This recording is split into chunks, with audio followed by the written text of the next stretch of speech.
Se vuoi far succedere delle cose ti impegni per farle succedere e poi è la gente che poi parlerà del tuo successo.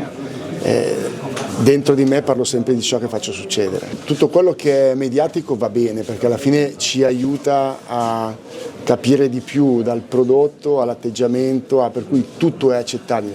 Poi uno può guardare o può non guardare, uno può ascoltare o può non ascoltare, può mangiare bene se usa un po' di tempo suo per andare a comprare i buoni ingredienti senza dover parlare male di un settore che secondo me va alla grande.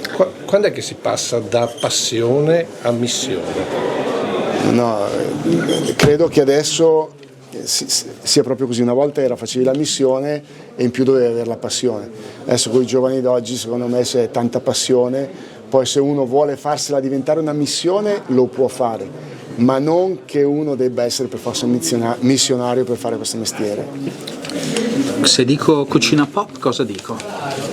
Pop è un modo comunicativo veloce che appartiene a tutti, a tanti, però il cibo alla fine del cibo abbiamo bisogno tutti, per cui il pop arriva dal fatto di essere concepito per penetrare le persone e per penetrarle in maniera salutistica anche direi, oltre che gustativa. Chiedere ai ragazzi di essere educati non è terribile, avere questa aspettativa non dovrebbe essere un prerequisito per restare al mondo? No, non chiedo mai ai ragazzi di essere educati, mai chiesto e mai lo farò, è solo un relazionarsi, perché uno capisce se è educato quando ti presenti. Non c'è bisogno di chiedere l'educazione, mai chiesta, ma neanche tantomeno ai ragazzi. È che l'educazione ce l'hai, ci metti del tuo, ce l'hai perché sei stato educato, poi diventi ineducato a un certo punto della vita, non maleducato.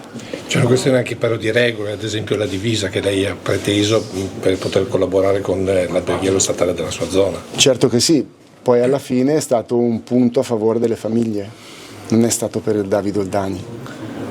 Mi piace molto l'idea di ragionare per far sì che il risultato venga portato a casa da tutti, non da uno.